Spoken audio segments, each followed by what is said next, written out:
West Denver. Sleep deprived and heavily caffeinated. All right, let's do this then. This is the Jeff and Bill Show. I don't understand why this is an issue. They don't always agree, but hey, at least they have coffee. Coffee. And each other. I love you, man. God help us. I want to bless him. We need all the help we can get. Now here's Jeff Hunt and Bill Thorpe. The Jeff and Bill Show on News Talk 710 It's 9 a.m. in the KNUS. Mile High City on this Tuesday, September 2nd, 2025. Good morning, Denver, Colorado. You've just tuned into the Jeff and Bill Show, News Talk 710 KNUS. Got some news. You're back. Yes. Yes, you're back. Now, share with the audience yeah. where you were just for the last few minutes, and we'll get to Larry in Denver and finish up his phone call. But you had something, just briefly, you had to pay attention to. What was I was watching virtual court, actually, in downtown Denver. I couldn't make it down there today with everything wrapping up with Labor Day and all that stuff. But He loved you all too much to do this. yeah, so, yeah. that's right. So today was the follow-up court date to the assault that took place against me on June 10th when I was covering for 710 KNUS the anti-ICE rally. Yes, you got kicked in the back. That's right. I was down there That's great. randomly. I wasn't even talking to the guy. No, Just that's got the part kicked in the back. Just this run-in from professional wrestling fans. Just dude does a run-in and kicks Jeff in the back. Right. Just, the hell? And I chased the guy down to get his face on camera, and I just go, look, I'm going to file assault charges against you. This wasn't, oh, goodness, I bumped into Jeff or anything like that, or shoved me away. You didn't leave me alone. I don't want to talk to you. And you didn't scream at him. You didn't grab him. You didn't anything else. You're like, okay, I'm just letting you know. Never even met this guy. I have no idea who he was. Didn't insult him. Didn't say anything else. Yeah. So I'm sitting there, in fact, talking to myself in the camera, and I get kicked in the back, and so I chase the guy down, and I go, look, I'm going to file assault charges against you. That's just not. That's not right. It's not what we do in public to each other. And you guys on the internet were amazing. Within 2 hours, everybody discovered who he was. Just on my side of the microphone here, shout out to all of you guys, okay? Because every single one of you that spent, whether it's 15 seconds or 5 hours, helping Jeff track down this guy, you're the reason that Jeff was able to walk into the Denver Police Department and have such an airtight case. Yep. You're the reason the Denver Police Department got back to Jeff and said, it happened exactly as you said, sir, because of all the hard work and effort each and every one of you put in. Thank you. Absolutely. Thank you. And I appreciate that, Bill. So today he pled guilty. Yes. Aiden Schlatterly is his name. Never said his name before this. This is good. That's right. Yeah. I think we mentioned first name once, but that was it. Yeah. That's just because I'm not. Whatever. We're not going to publicly shame him at this point. I mean, he's done enough. Yeah. Yeah. And you can see it on the videos if you need to. Aiden Schlatterly pled guilty to assaulting me and breaching the peace. Denver City County called and said, look, we'd like to offer this guy a plea deal. And they read it out to me. Here's the plea deal. 1 year probation, 24 hours community service. He has to attend a Making Better Choices class. No new law violations, and he has to abide by the protection order, which means he can't come near me or call me or contact me in any way moving forward for the next year. So he's on probation. And I'm not interested in ruining this guy's life. I'm just not. I mean it hurt. It hurt for 2 days. Yeah.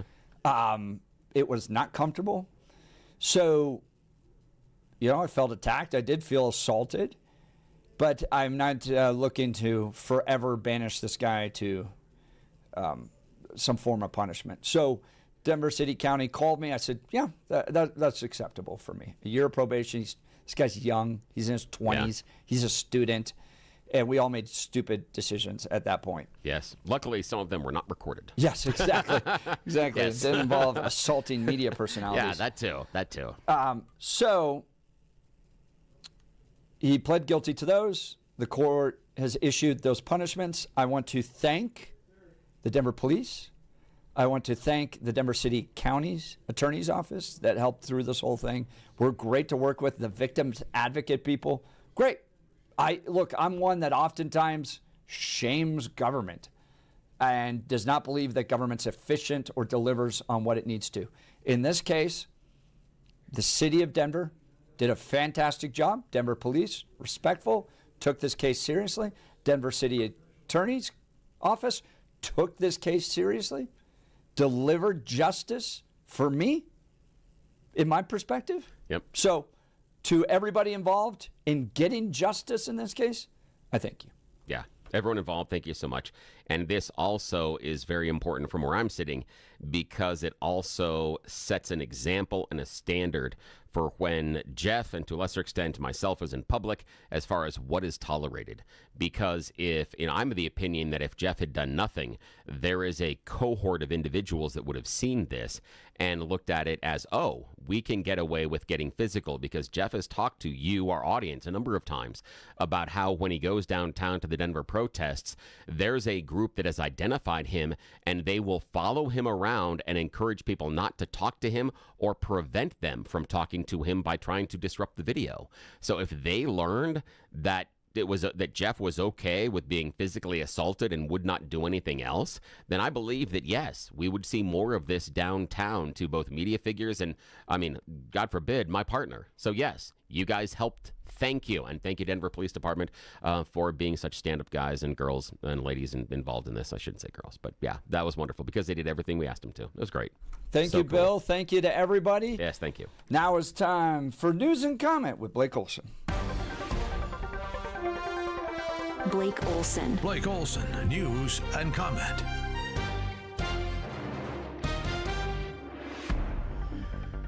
Good morning. I'm having some issues here, but I think it's 64 degrees outside and sunny. Yeah, 64, 65 in Denver. Expecting a high of 85 today. This portion of the news sponsored by Pastor Camp Heating and Air Conditioning at 303-777-1234 to learn more about special savings opportunities on Lennox equipment. Our top story, the update on the horrific story in Houston, the ding-dong ditching shooting in South Texas. Leon Gonzalo Jr. has been arrested and charged with 1 count of murder. Police responded to the reported shooting in an East Houston neighborhood Saturday night. Investigators say somebody inside the house came out and shot the boy in the back as he ran away. He was pronounced dead at a local hospital Sunday. Police said the ding-dong ditch prank has been going viral on social media. I'm Michael Kastner. Oh, man, just pray for his family. That is horrible. 47 is going to make an announcement from the Oval Office today at noon. Over the weekend, F. Chuck Todd outraged that he had no idea what DJT was doing. These health rumors, he only has himself to blame, and the entire Trump world only has themselves to blame for this, right? They live in this world of conspiracy and misinformation. They manufactured all sorts of garbage, whether it's about Hillary Clinton's health in 2016, Joe Biden's health in 2020 or 2024. My goodness, they've started congressional hearings based on rumors they created and manufactured on all things having to do with Biden and this auto pen and all this nonsense. What? So guess what? Good for the goose, good for the gander. All weekend long. Where's Donald Trump? How come we're not seeing him? Bottom line is he's clearly got some health issues. We know this administration is not forthcoming pretty much about anything, but times 10 on when it comes to Trump's personal health. Really? The guy who helped cover up Joe Biden and his health. Let's give him one. Here we go. All right. The August recess for Congress is over as lawmakers look to avoid another government shutdown, and they're back at quote-unquote work today. DJT's deployment of National Guard troops to L.A. a few months ago is being ruled illegal by U.S. District Judge Charles Breyer. He says while individuals were engaged in violence during the protests, there was no rebellion, nor was civilian law enforcement unable to respond to the protests and enforce the law. Really? Okay. Thanks, Judge, for that. One Chicago alderman, Raymond Lopez, wants DJT's help in the Windy City after, over the weekend, 7 deaths and over 50 people were shot in this city. Criminals who are going to use this time to exploit and go crazy, as we're continuing to see this weekend where we've had multiple mass shootings, multiple victims, and no one wants to talk about them. I hear the governor talking about an invasion, an insurrection. I hear the mayor writing useless orders against the federal government. But what no one is talking about is if our crime stats are decreasing, why can't we push with Donald Trump's help and decrease them even more? How many victims are we comfortable with? Because that's ultimately the subtext of what the mayor and the governor are saying, is that we are comfortable with the amount of victims we have right now. We don't need to improve on our numbers any further than that. And then we have another alderman. How about this guy? He blames it all on DJT. Well, I think that what we need to do is we also had a mass shooting in a Catholic school. We also have had many instances where the administration has really escalated, exacerbated the violence in our country, in our cities. Trump is a dictator. I think we got to be very clear. He's trying to normalize violence. He's trying to normalize military deployment in American cities like LA, DC, Chicago. Get out of here. Wow. A private meeting between the House Oversight Committee and victims of Jeffrey Epstein and Ghislaine Maxwell will be held today. The survivors will also hold a news conference tomorrow on Capitol Hill. Republican Congressman Thomas Massey and Democratic Congressman Ro Khanna will attend the news conference. 78-year-old New York Congressman Jerry Nadler says it's time for him. The Penguin. That's right, the Penguin. That's right. He looks like, if you don't know who he is, he looks like Danny DeVito from the Penguin. Or the Penguin. No question. That's right. Absolutely. Well, he says it's time for someone younger to step up, I guess. He told the New York Times that he will not seek re-election next year. Oh, isn't that special? Nadler, who said watching President Biden, said something about the necessity for generational change in the party. You think? But he waits till he's 78. All right. 6-time Super Bowl champion Bill Belichick is beginning his college coaching career with the Los Belichick's North Carolina Tar Heels were blown out 48-14 Monday night in their home opener and season opener against TCU. But his girlfriend, who is 50 years younger than him, waited for him outside the locker room to give him a big hug. Deion Sanders defending his decision not to use his 2 final timeouts remaining in CU's loss against Georgia Tech Friday night at Folsom Field to kick off the season. And the Broncos kick off their season coming up this weekend. 63 in Brighton, 62 in Denver, 65 in Denver. Jeff and Billy continue. That is not family friendly. Goodness gracious. It's a strip routine. Exactly. She needed to be on a treadmill, not the pole. I'm always amazed at how I worked for the guy when I first started my job, and now I just sound so much like Rick Santorum. I'm like, all right. That's a good thing. Yeah. That's a good thing. Ricky would get going, and he and I sound exactly the same when we get going. So you do sound like him, no doubt, man. Yeah, I think it would have been great if she would have been in sweats and on a treadmill instead, That would have been awesome. I think that'd be good for the State Fair.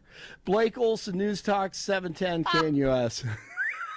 Mostly sunny to partly sunny and very pleasant here in Denver and along the Front Range today, tomorrow, and Thursday. As nice September weather will dominate. Highs will be 80s, overnight lows will be 50s. For Friday and the weekend, a little bit cooler, 70s to near 80 or so, and we'll see some better chances of afternoon and evening thunderstorms. Weather is a service of L&L Heating and Air Conditioning. For quick, trustworthy, and dependable service, call L&L Heating and Air Conditioning at 720-851-1691. Visit them online at bestdenverhvac.com. You'll be comfortable with L&L. Meteorologist Don Day in the 710 KNUS Weather Center.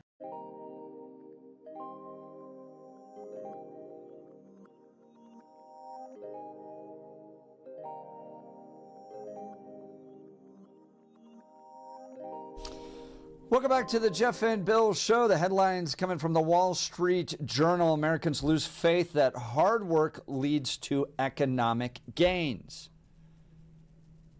I think we all kind of feel this, right? Nearly 70% of people say they believe the American dream, that if you work hard, you will get ahead, no longer holds true or never did the highest level in nearly 15 years of survey. Full phone lines. Let's go to Larry in Denver. Good morning, Larry. You're on with Jeff and Bill. Yeah, good morning. Yes. No, I was just bringing up that, I believe that the American dream, it is achievable, but it's just so hard, it's difficult, and it's been that way forever and a day, and in my opinion. And I was just explaining to Bill, trying to do everything you can to get ahead and get above, but the margins are very narrow. I was just saying about my one kid. They just had a baby, and now they're getting ready to have to spend $2,000 a month for a babysitter. Yeah. I wonder how much, Larry, all of this is we're doing it on ourselves. And I say this because Lori texts in, and I think this is a fair point. My dad was a construction worker during the Denver recession in the early 80s. My mother was a stay-at-home mom. They paid their home off in 13 years, paid cash for cars and our braces, saved enough for 4 years of college for all three of us, paid for music lessons and sports. We never had credit card debt other than the mortgage. We ate lots of beans, rice, spaghetti, and potatoes. We never took fancy vacations. We wore sale, Goodwill, or hand-me-down clothes from our rich California cousins. But we were happy kids who never really wanted for anything because my parents had priorities. Could we do it if we just lowered the standard of living, Larry? Well, contingent on I don't know everyone's situation, but if you look across the board all the way, everyone come up and you got your people who are, who are in the clouds, and then you got your people who are down. But I have to try to believe that everyone gets up every day to make an honest living. But if you have Wall Street, and what Wall Street do and what the social sciences, everything, is you learn not to be satisfied. You learn not to be, you need this type of car, you need that. And Wall Street is giving that to us, and they hire the best people in the world to to go at us with all of these things. So what is being satisfied? Because who said you're supposed to have a house to be satisfied in life? Who said you're supposed to have a car? But what it is that what's being demanded of us, to make, life work. It's just like me. I'm retired now, and I shared that with you guys before. My margins are narrow. I don't know a whole lot, but boy, with this healthcare thing, I'm looking to be enrolled, again, coming around, and to be enrolled again, boy, it's really looking dim, what's going to happen, because that can throw me out of kilter. I got enough money to make it, but if something drastic happened, and then, now I can't pay for the medication, now the hospital bill, now I'm thrown all out of whack. Now, I go back to what Bill said. I don't mind looking at that in that one sector, looking at socialism for health care, because only the rich people can afford this. It seems like it's going that way, and I don't remember it being like this when I was a kid. I don't remember health care being so crazy in its costs that people were barely getting by. But I also don't remember the state providing health care. Well, the problem is that, remember, that's my opinion, I looked at this whole thing as it was coming down and the battle. And one of the things is that what makes me so sad is that people don't work together, whether it be Democrats, Republicans, and working together. We've learned how to be divided, because when it was coming around, if you look at about 10 to 15 years ago, the healthcare industry wasn't even going to, your baby is obese, so we're not going to insure. Your baby has a whatever, we're not going to insure. Oh, yeah, the pre-existing conditions, yeah. Exactly. That's where healthcare was headed. And also, don't forget lifetime caps. They had a lifetime cap, meaning that someone in some cases that had gone through some medical issues earlier in their life, by their mid-20s or 30s, they would reach the lifetime cap in healthcare coverage, and all the companies just cut them off. You're done. They will not insure you anymore. Yeah, that existed beforehand. Yeah, exactly. Exactly, and so that's my issue is that, and they was letting the healthcare industry do that, and it had to be with the profits and going up. Or I going for a checkup. Oh, you got diabetes, or you have this. Well, we're not going to insure you anymore, or whatever, in the cost of saving money. So really, to look at it with a critical eye, you know, and look at it in a good way, both brings with the Republicans and Democrats, but they've been trained not to even come close to talking with each other. So therefore, we're dealing with a half brain over here, half brain over here. You're good, you're bad, and then the American people get stuck. So I feel like that's where we are right now. That's a great point, Larry, and I appreciate the phone call. Thanks. We need to move on. I really appreciate that, and that we are kind of stuck. And Jeff, I want to talk about, you had the text message that talked about the individual and what they were able to do and what their parents were able to do. Question I would have is, what we're seeing in this poll is that many people feel they can't achieve that going to work 40 hours a week, doing that and putting the time in, they don't see the benefit on the other end. They can't afford to buy the house. They can't afford to buy the car. They can't possibly afford to send their kids to school. We've talked about it before on the air, that when you and I were in our teens and 20s for a state school, so things like CU, CSU, places like that, you could work a full-time job over the 3 months of summer. Then you could work part-time during the year, and you could pay for it. Yeah. There's no way but you could possibly do that anymore. Have you been to those schools, man? They make casinos look shabby. Yeah. Okay? Oh, yeah. They have such nice facilities at this point that it's kind of ridiculous.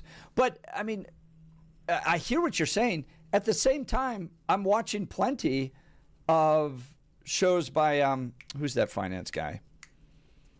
He has the radio show. Oh, David Ramsey. Dave Ramsey. Yeah. I'm watching plenty of Dave Ramsey shows where people are going and paying off their debt. But it seems like a lot of it has to do with lifestyle choices, to this text message person's point, that you stop going out to eat, that you stop taking vacations, that you're going to buy your clothes secondhand, that you're really going to sacrifice. Maybe, I'm not saying it's the entire conversation and reason why, but it seems like maybe some of this has to do with lifestyle choices. Well, here's the question I have then. Does it mean, and this I would ask the texter, so what you're saying is maybe we shouldn't try to achieve the American dream? That maybe the American dream is maybe slow down. Maybe you have to not have a vacation. Maybe to achieve the American dream, you don't buy new clothes. In order to achieve the American dream, it's used clothes. Maybe to achieve the American dream, you don't get to own a house. You have to be a renter. Is Bill, that then the American dream? If the American dream was created by those in the 20s, 30s, 40s, 50s, they went through the Great Depression and made hard choices. The American dream wasn't you get to have whatever style of jeans that you want. It was hard work and sacrifice gets you to a better place. Yeah, and the hard work and sacrifice is leading people to say, well, maybe secondhand clothes is all you get. Maybe with your hard work and sacrifice, maybe you don't get to own a house. Maybe with your hard work and sacrifice, you never can afford to retire. That's when people say the American dream has fallen apart. When I am supposed to change my American dream to no house, no retire, can't pay for the kids to go to college, and I got to have secondhand clothes and never take a vacation, how's that a dream and not a nightmare? Because it sounds entitled. All right, let's go to Artis, Aurora. Good morning, Artis. You're on with Jeff and Bill. Good morning, guys. They talk about all the money we're spending on people that are actually criminals that crossed over our border during the last president's reign. And we need to say, I'm sorry, you would be welcome here if you came here legally, but we cannot pay for criminals in our right now or ever. So they need to find all these illegals, send them back and say, if you want to return, come back legally. I mean, I think pretty much the border seems clear right now because, oh, gee, we're watching it. But this is asinine. We have people that, yes, they're poor, they need money, they can't afford all the things they want to give their children and their families, but then we're paying for people that are here illegally. And to the tune of hundreds of millions of dollars. And artists, to that point, you have Denver citizens that aren't getting services provided to them and even losing their jobs if they work for the city because under Democrat leadership, they put illegal immigrants first, and that could be part of the problem. Artists, appreciate the call. Thanks so much. We'll continue. Phone lines are hot on this one. The Wall Street Journal poll saying Americans have lost faith that hard work leads to economic gains. What do you blame for it? All right, let's talk advanced hair restoration. Everyone always asks, what makes advanced hair restoration different? Allow me to share, along with some details on, and get this, their once-a-year summer savings event. First off, Advanced Hair stands by the results, and their before and afters are second to none. With Advanced Hair, your own natural hair is guaranteed to grow. Secondly, Advanced Hair combines top-rated physicians with modern technology, creating a concierge quality experience that's hard to find elsewhere. Lastly, Advanced Hair's Advanced FUE begins regrowing your own natural hair the very next day. It's quick, it's simple, and it's easy. Now, if you have a flexible schedule this summer and you've been waiting for that special savings opportunity, it's here. Advanced Hair's summer savings event will get you the most hair for your dollar. It's their best offer ever. For details and to schedule your free consultation, give them a call, 720-459-HAIR. One-day treatment, life-changing results. Your new hair is guaranteed to grow. Before and afters at advancedhair.com. That's advancedhair.com. We'll continue. You're listening to The Jeff and Bill Show. This is Denver's talk leader, News Talk 710 KNUS.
Welcome back to the Jeff and Bill Show. Phone lines are hot on this. Poll coming from the Wall Street Journal. Americans have lost faith that hard work leads to economic gains. And if you look at the statistics here, really collapses around the COVID lockdowns in 2020. I think that was one of the biggest mistakes America's ever made. I think that what we did to the kids with the lockdowns, coming back from that, businesses, the American dream, all that. While COVID's no joke, I really don't think the right decision was to shut down things the way we did. And it seems to be having a long-lasting impact. Let's go to Ben in Morrison. Ben, people don't believe that the American dream is real anymore. What say you? Yeah, I think the biggest issue we've had is we've moved from a situation where we were stakeholders, running from a stakeholder economy to a shareholder economy. Just tell me more about that. So what I mean by that is we used to have a lot of unionized jobs in the country. You know, you had people that worked for things like Ford, GE, that were good union jobs where you get a pension, stick around there, you know, work there for 40, 50 years and then retire because, you know, it was a good place to work. You could have a single income household. And now we've moved into things where basically we're benefiting stock markets and we're looking towards who can make most money off of, you know, stock trades, which is currently going on with the current administration. It started kind of, the degradation started in the late 70s, early 80s under Reagan, and it's continued since then, where we've been diminishing unions and organized labor. And it's just continued on, and it's something that degrades our general economy. Ben, one of the things that has me most concerned is the distribution of wealth between those that we would determine to be the haves and the have-nots is really at its greatest percentage since the Gilded Age. As we're talking off air with Mike Boyle, host of the Restaurant Show here, reminds us that 60% of Americans are living paycheck to paycheck. I think that's part of it, as far as how we have transformed our economy and what we're focusing on and what we have deemed as being the more important place to put our money. And right now, our money is being hoovered up by those at the top of the economic spectrum. Yes, that's absolutely 100% correct. And that goes into kind of what I'm saying. When the 2017 tax bill under Trump got passed, 2018 was the largest stock buyback year in history at that point. I'm not sure if it's been succeeded, but there was $1 trillion. Yeah, it has not been exceeded. $1 trillion in stock buybacks. And going to, I mean, there's other things you can do with that sort of money, but it was $1 trillion in stock buybacks. And that basically just goes to people who own stocks, which are basically 85 to 90% of the wealthiest. 85 or 90% of that goes to the wealthiest 10% of Americans. And that's, you know, you could spend that money on other things. $1 trillion to go into infrastructure creates blue collar jobs. There's other things you can do with that. You can make a child daycare program. You could do things like that that actually do benefit middle class Americans, you know, that do help the economy. You know, Jeff, you were talking about how 40% of people don't pay taxes. Well, that's fine and well and whatnot, but you know, that's not where the money is. So you got to look at where wealth is allocated. So, okay, we're chipping away at this 20% because that's not where the wealth is. So if you're chipping away at the 20%, well, we're going to go after them and make them pay their fair share. It's like, okay, well, this top 10%, that's where all the money actually is. So they should pay a larger share. And if you look at historically where we were, the times when we had our best economy, according to most Republicans, is in the 1950s and 1960s. And that's when we had very, very high taxes on the extremely wealthy. And do we have the same level of government spending, though? No. And when that happened was in the 1980s under Reagan. That's, if you look at the debt and deficit and when that started exploding, it started basically after Reagan took office. You know, it's part of the reason we won the Cold War is we outspent the Russians doing some silly things like the Star Wars program and things like that. But we basically outspent them and ran their economy into the ground with some military spending. I appreciate the sentiment, and the sense I get from you and Bill is like, we could go back to this kind of balanced notion of government programs versus independent freedom. But at the same time, I'm looking at a city of Denver that spent $356 million on illegal immigrants. Well, you don't have to spend it on that. You could spend it on. There's plenty of things you can spend it on. Yeah. There's. Yeah. It's just like your stock buybacks. Same thing as far as where the money's going. The money just went to special interest programs. You could build a water pipeline. You could improve the roads. I mean, those are blue collar jobs. So just saying, it's all bad isn't. That's kind of a moot point because there is good programs that you could spend it on. Ben, appreciate the call. Insightful. Ben from thanks, Morrison, 303-696-1971 is the phone line, 303-696-1971, or text us at 720-819-5115. Let's talk Gyrie's. Guys, this is a great mid-level option for you if you're looking for home improvement, right? You don't have to get the Cherry Creek private home improvement decorator that's going to come out and cost you a fortune, and you're not stuck walking around a big box store on your own going, what kind of paint is this? This is one of those options that's affordable, and you get custom service. I've been so impressed with Gyrie's. We're having new blinds put in at our house as a result. We went to their Parker location, met with Crystal. That's one of their professional designers. And my wife asked like a million questions, and I just kind of sat there and listened. But it was fun to watch my wife get a chance to really create something with our home at an affordable cost. Gyrie's provides Hunter Douglas custom blinds, shades, and shutters. Great paint options, plus home decor. They really do it all. They offer personalized in-home consultations, so they'll come out to your home and actually bring the paint samples and the blind samples so you can see how everything's going to look in the light of your home, so there's no surprises. They even measured our blinds with lasers down to a quarter, fraction, tiny little fraction of an inch type thing. So Gyrie's has been great to work with. Give them a try. Visit one of their locations all throughout Denver, or go to their website, Gyrie's.com, GUIRYS.com, GUIRYS.com to schedule your in-home consultation. That's Gyrie's.com. Go see the great people there. You'll be sure to thank me. All right, we'll continue. You're listening to The Jeff and Bill Show. This is Denver's Talk Leader News Talk 710 KNUS.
Welcome back to the Jeff and Bill Show. This is News Talk 710 KNUS. So we're going to go to the phones. Jim in Denver. Jim, is the American dream dead? Your thoughts? Not at all. Okay, Not explain. at all dead. It has just become extremely expensive. So once again, just for the rich people. Well, we call them billionaires now. So there was a economic collapse in the early 2000s, and out of that came a whole bunch of new economic winners, and we call them billionaires. When 2020 happened, the government took care of those people first, and they became multi-billionaires. So it's very, very expensive. And this is the reason why our children in our affluent neighborhoods know, these young people know that work is for immigrants. I had a 6-year-old sitting on my couch saying that if you went and you were a police officer, you'd have to work for money. So this is something that our generations have ingrained into the young people. Success is trading paper and stocks. We don't want our kids to get their hands dirty because the economy is not functioning on workers. The economy is 1,000% the stock market right now. So the economy, the government has to prop up and make sure the stock market, which is our only tax base at this point, continues going up.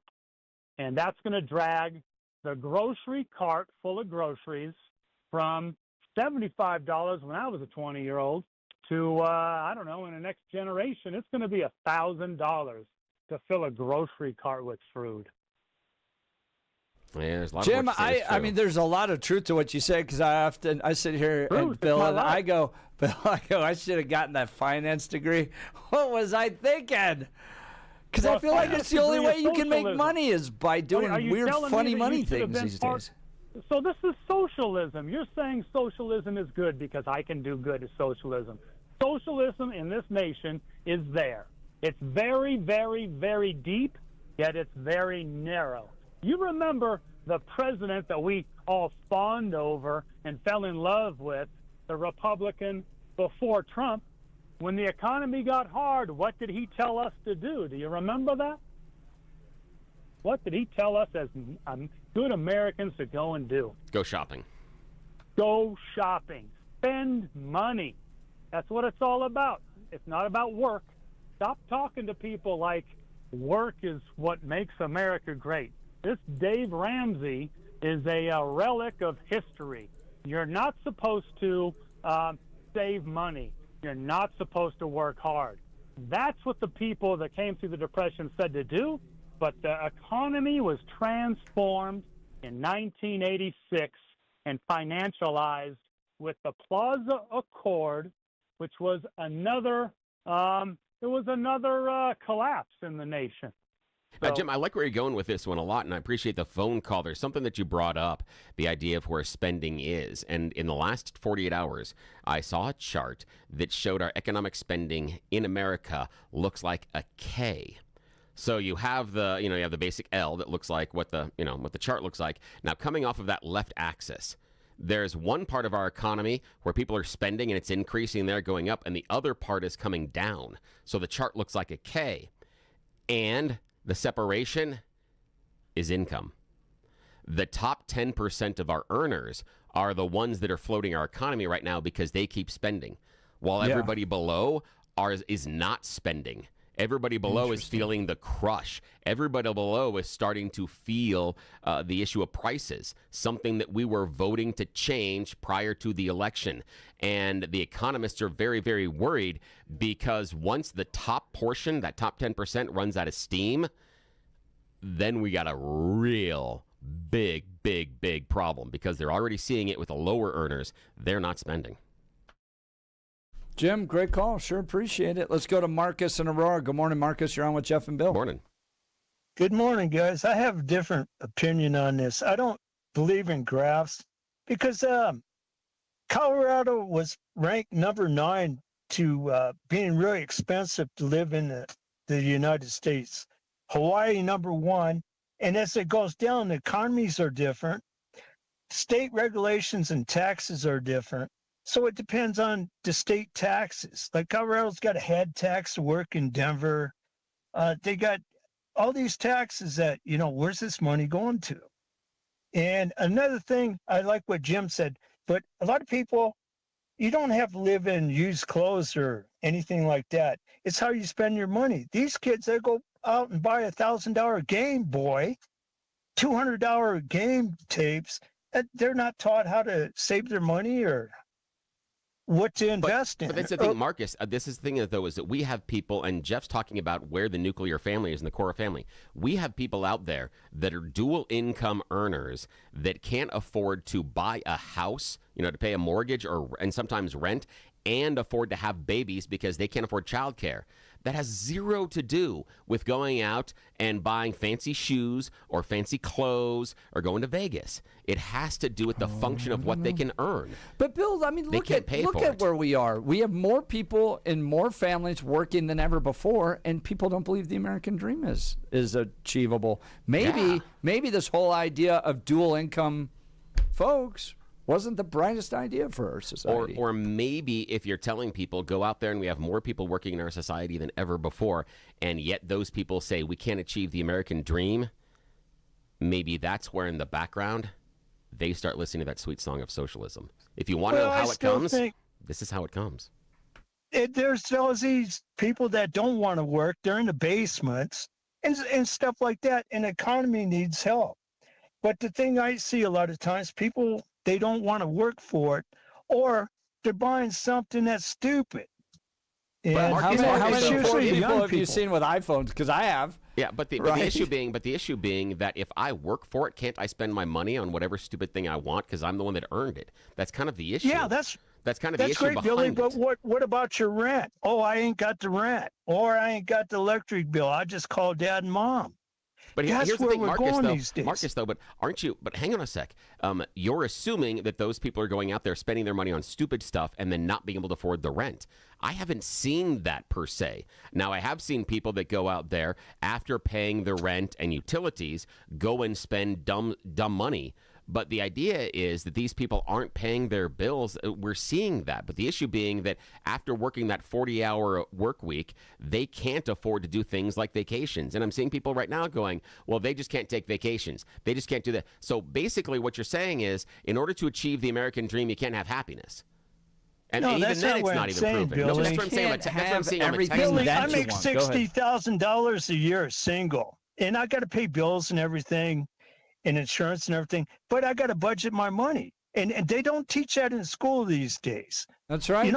That's right. And when my kids are in trouble, there are some schools that have that now. Guys, the debate will continue. Plus, breaking news. Trump's moving Space Force. We'll cover all that tomorrow. You're listening to Jeff and Bill. This is KNUS. Enjoy your day.